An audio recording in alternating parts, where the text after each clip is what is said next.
in Dubai, but no, we're not laboy-laboy. We're here to clean our faith house. So, and this is my best friend, Tantam.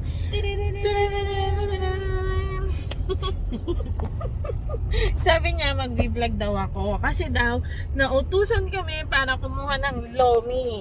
Imagine that, may lomi dito sa Dubai, may lomi. Batangas lomi. And it is Batangas lomi at may pandesal din, Batangas pandesal. Yay!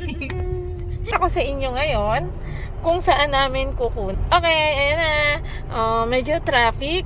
Makikita nyo, hindi naman to yung mismong center of Dubai na nakita nyo sa TikTok na napakagaganda ng mga buildings and everything.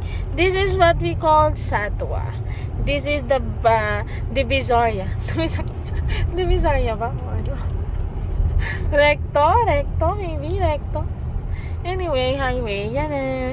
I'll show you the other side of Dubai. Ha. Kala nyo, puro luxurious lang dito ha. O, ayan na. Diyan namin bibilhin. Diyan namin pipick upin yung aming lomi. Tadaan! Eh, namumblema po kami kasi wala po kaming mapaparkingan.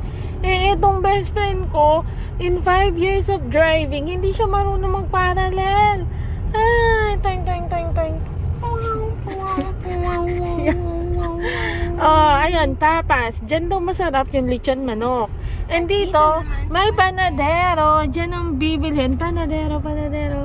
Diyan ang bibilhin yung pandesal na mainit at kakainin namin ng mga naglinis sa Faith House. Oh my God!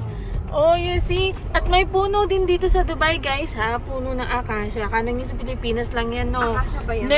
Ewan. So, later ulit. Bye for now.